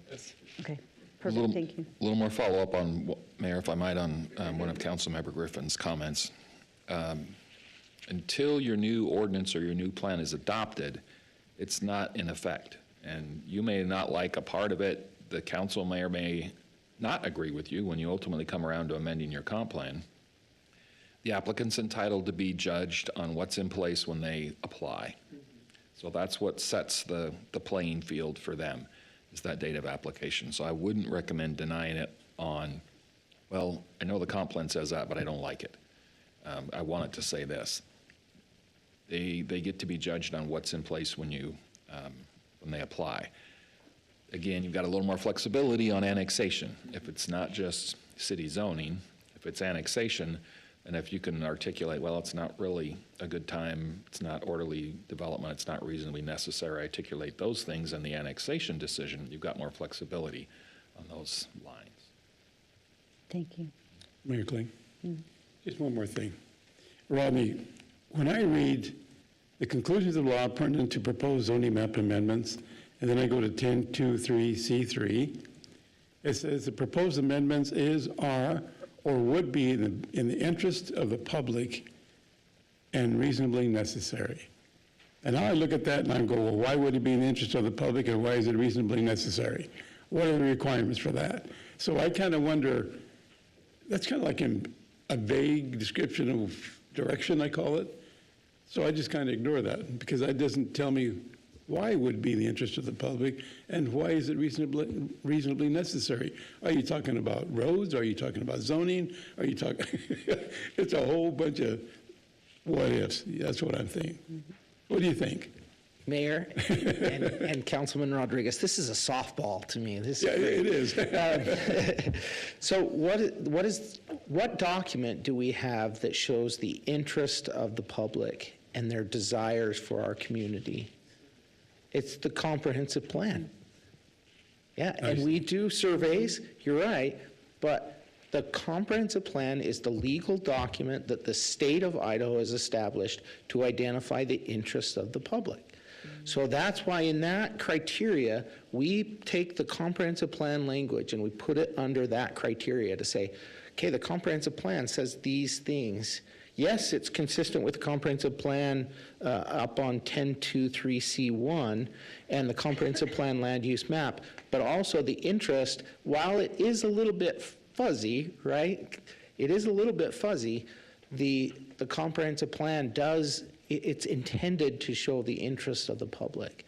So we rely heavily on that from a staff perspective, but when you get into this setting here and a project is before you, those are other public interests that you have to evaluate. And just like our attorney Todd has stated, you have to balance out which one makes the most impact and which one should we consider. If it's the comprehensive plan is sometimes a little bit vague, right? And it can support a lot of different things. But if the public interest that you're seeing in this room and people are sharing facts about the case that sway you on the public interest, that's part of it too. It can't just be, as he stated, it can't just be that they don't like it. It's in the interest of the public, not the interest or the lack of interest for this individual, but the interest of the public, the community. Right. Yeah, kind of a funny statement there, but I understand. Thank you, Mayor. Thank you. Okay, if we're okay. Yes. Councilman Haverfield. I've been trying to hold my thoughts. I'm sorry. No, you don't need to be sorry. I just wanted to make a statement from a standpoint of being, like Todd had mentioned, on both sides of this podium, representing projects and developers before councils like this and others. The one thing that would really be helpful to our staff, to the design professionals, and helping the developer come forward with a solid project is some way of creating a way of certainty in the process. Because right now, there's uncertainty. If you look at the stock market, if there's uncertainty, stock markets just tumble. They don't know what to do with themselves. Certainty or consistency helps it to go and good things to happen. So whatever it takes, coloring drawings or whatever it is that helps our staff be able to provide good, confident information to the development community to bring something forward. I'm a trust but verify guy. So I trust our staff. I trust the Planning and Zoning Commission that when they send something to us, it's with a lot of thought and action. And so I'm all for whatever it takes to do that. If it's another workshop, great. Whatever it takes. Thank you. And that just reminds me, we just completed and we're getting ready to go to print on, what are you calling your magazine?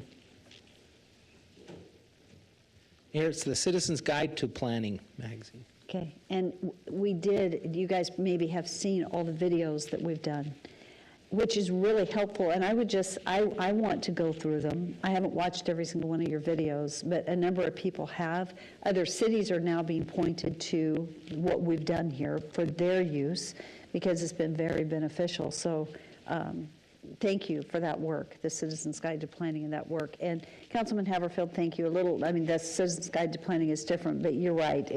When we have something that's clean, it's easy to look at.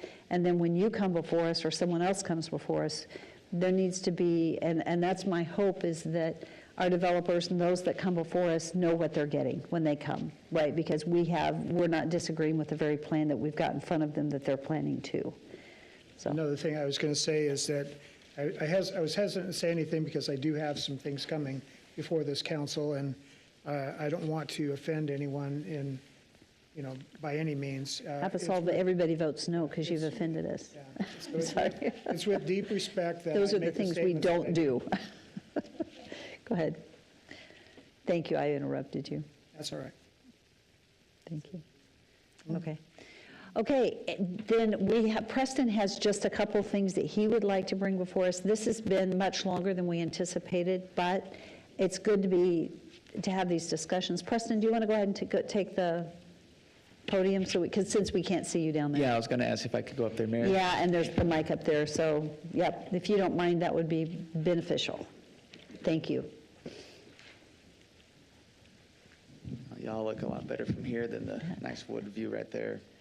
Fascinating discussion, I gotta say. And for those who aren't land use nerds or virtuosos, I apologize. But this is very intriguing to me. I hope I didn't get to share a lot of the vision statement when I gave my oath of office or swearing in. But my vision here is to be the best trained and knowledgeable and competent city in this state. And we can get there. And we're going to sharpen that saw. And I very encouraged from this robust discussion. Some of what I'll share will overlap, thank goodness. So there'll be some dovetailing here. If I could make one comment, I think it was really important to add to the really good content. There can be conflicting evidence in your decision. So there isn't just one outcome with every application that comes in.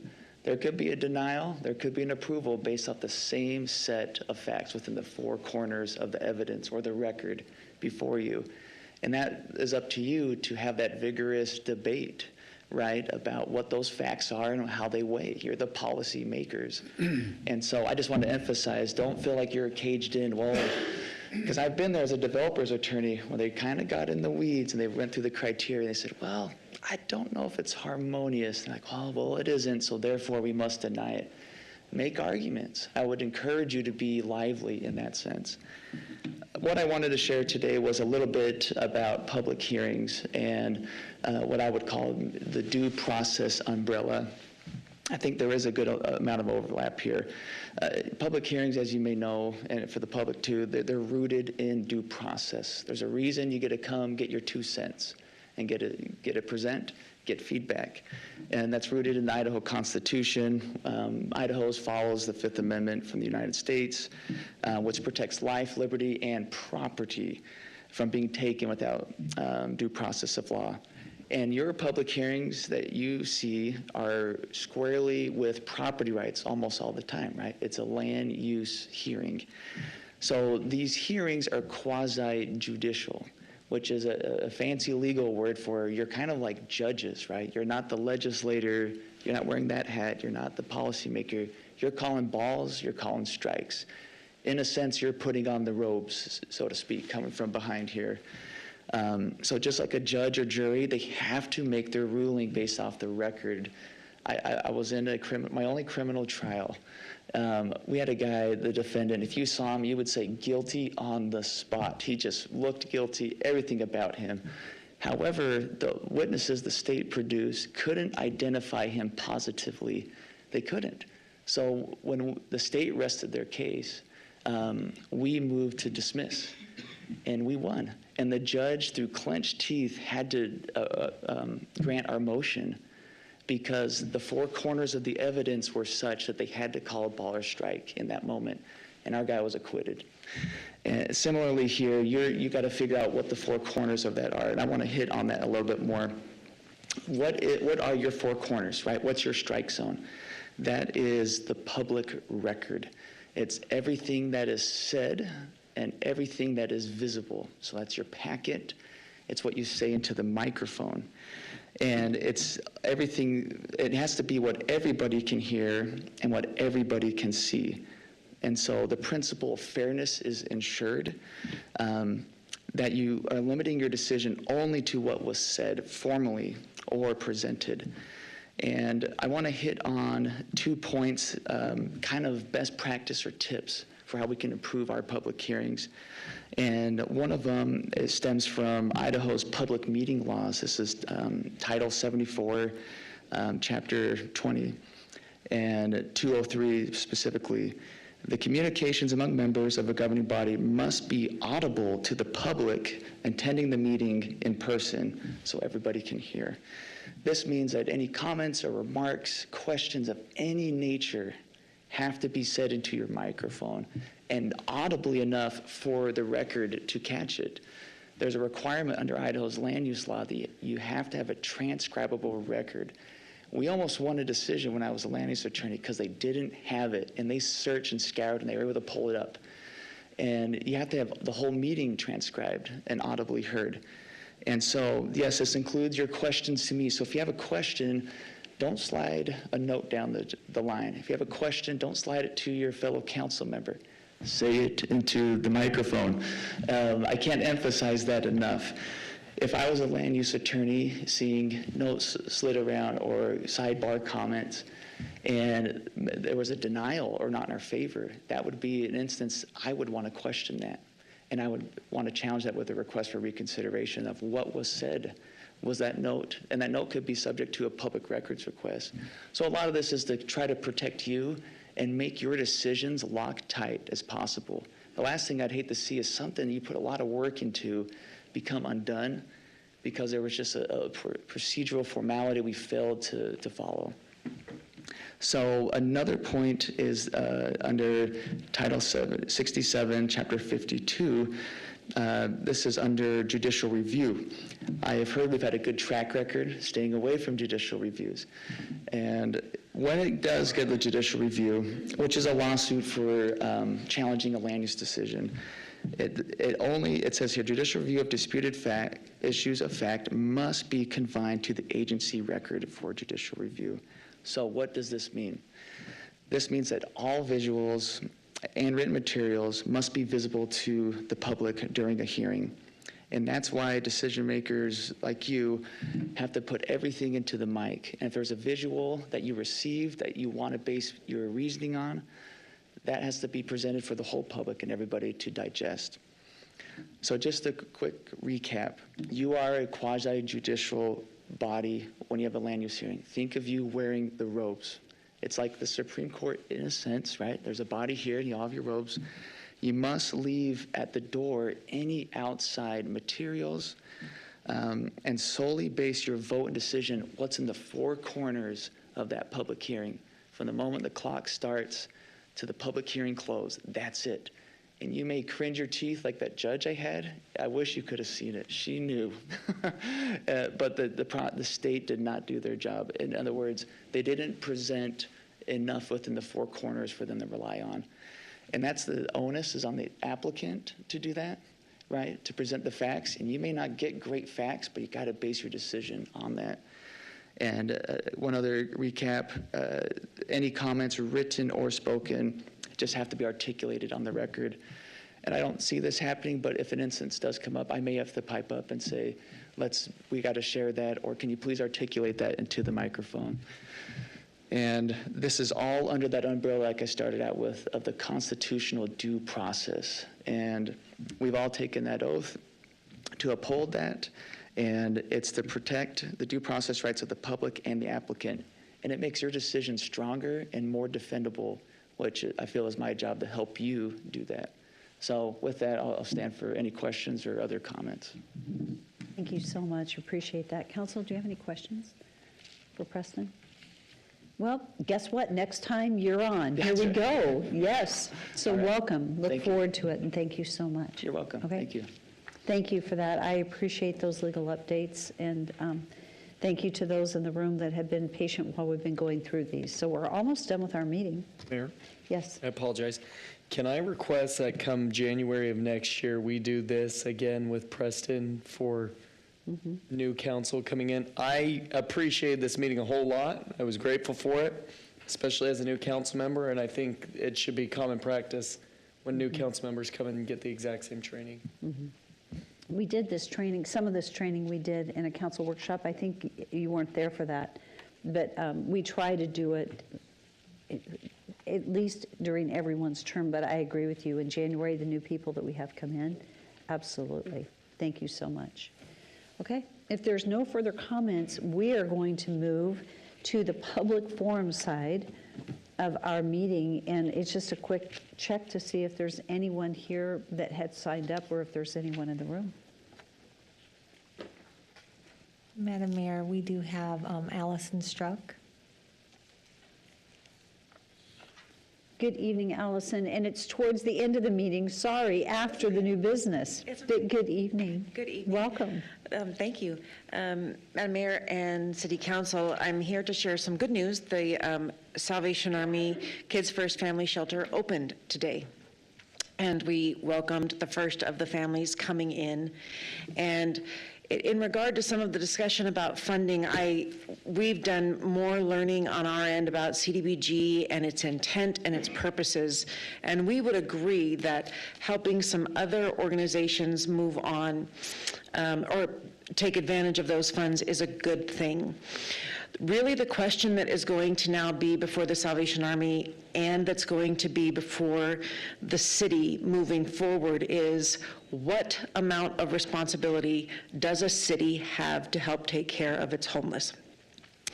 And that's going to come into play as the Salvation Army starts a strategic planning process. And as we look at our programs, our programs now are operating, our day shelter now operates from 7 in the morning until 7 at night.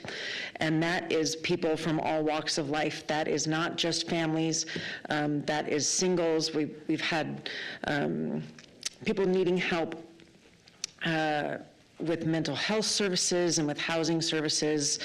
And then there is the residential shelter. And with all due respect to Reverend Roscoe, if there were unlimited options or even good options for families, there would not be 1,000 children sleeping in cars tonight in Nampa. It's just the fact. And we have to address that as we move forward so that it doesn't become an epidemic and doesn't leave us looking like some of our counterparts on the Western Seaboard. I've shared with many of you before, our previous assignment with the Salvation Army was in Anaheim. Homelessness is an epidemic in Anaheim, and it isn't something now that anyone is able to solve because they waited too long.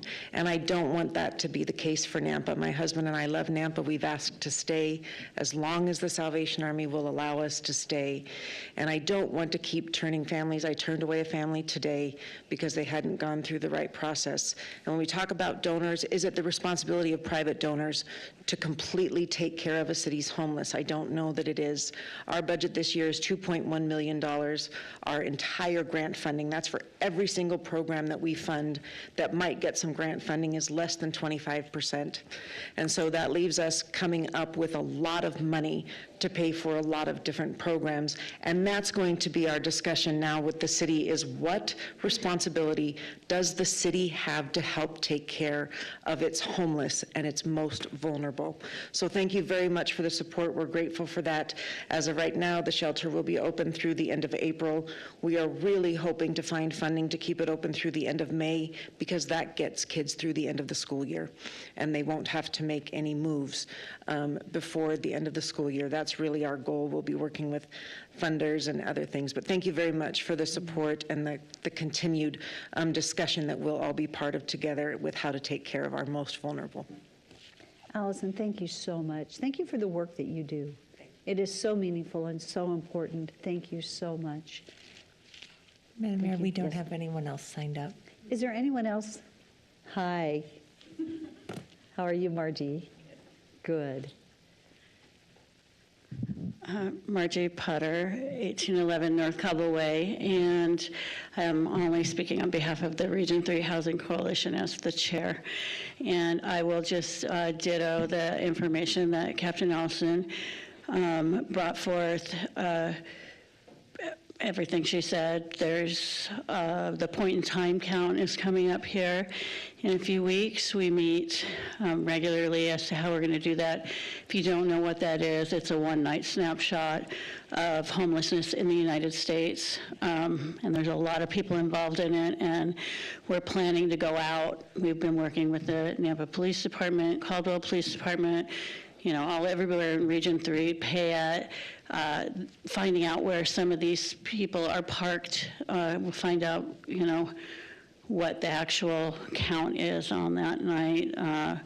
It's not a great system, but it's what we got right now, and that's how that brings money into Idaho to help with that. And welcome. I, too, am a nerd for land use. Not too many of us out there, but I want to end this on a good note, is that you have a phenomenal planning and zoning staff. Rodney always make him laugh, I think, by doing this, and the engineering department, all of them. We invite them to our events to help educate the public on what these are, and they come.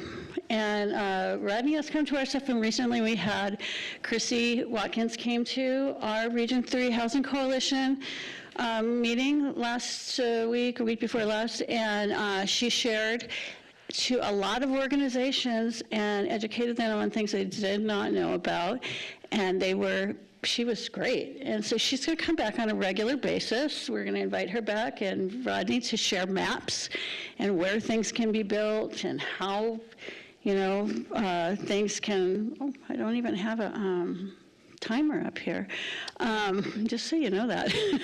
Yeah, 50 seconds. Yeah, okay.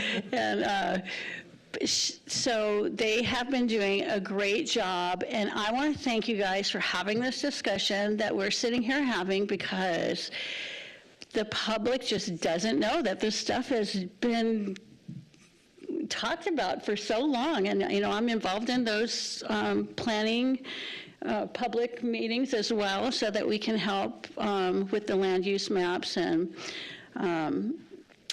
it's great that you guys come out and help educate people on doing that when you're asked. And so the one other thing I want to say is, yes, I sit in for the whole state of Idaho for every region. There's 7 regions, and what you're doing here in Nampa, because I talk about it on a regular basis very proudly, is that they are looking at the city of Nampa for using what you're doing here. So I want to thank you that you are looked at highly. Thank you, Margie. Thank you for all you do. Is there anyone else here this evening that had intended to speak during this open public forum time? Mayor, I actually did want to give a shout out if I could. Yes, you may. January 3rd, I got the great privilege to attend a course at the Nampa Police Department, and Chief Schenkel and Brandon Morals were leading the charge on that. Some of the best educators in the state, I hear, and in the practice. The program is for those that drive a little fast.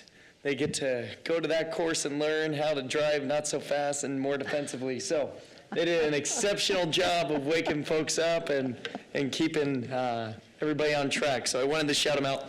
They do a lot of their efforts in their day job, but they're also trying to educate and support folks on the off time as well. So That's great. So you got a ticket, So- did you? in the small town of Council, they think it's wise to have 55, 35, 25, 55 in a matter of a half a mile. And I didn't slow down to anything below 55 through that great city. And so I got to attend that course. And hopefully we'll see what happens on February 2nd. Madam Mayor, Thank you. Yes, Councilman Reynolds. I thought Teslas were smarter than that, but I guess not. It was in my RAV, so that one was manual driving. I wish I had the Tesla. Okay, so if there is no other public comment, under our public hearings, there was a public hearing that was withdrawn by actually by the project, and no action is taken, so we're just not skipping that. But we do have one unfinished item under Section 9 on the agenda, and this is an action item. This is to authorize the mayor to sign a resolution amending the comprehensive plan text to revise Chapter 7 for accurate representation and planning for the fire district, for Misty Sanders Nampa Fire Protection District, City of Nampa. This is CTA 00015-2024, approved by the City Attorney Ben Lehman. Thank you. It's been moved and seconded. Is there any discussion? Roll call. Rodriguez. Yes. Reynolds. Yes. Hammerfield. Yes. Griffin. Mills. Yes. All in favor, motion carries. So the last item we do have on the agenda is an executive session, and I would stand for a motion to adjourn into executive session pursuant to Idaho Code 742061C, which is to acquire an interest in real property not owned by a public agency, and E, to consider preliminary negotiations involving matters of trade or commerce in which the governing body is in competition with governing bodies in other states or nations. So moved. Roll call. Rodriguez. Yes. Mills. Yes. Hammerfield. Yes. Griffin. Reynolds. Yes. All in favor, motion carries. Thank you. Thank you all for attending this evening, sitting through our lengthy discussions. Good to see you, Doug. Take care.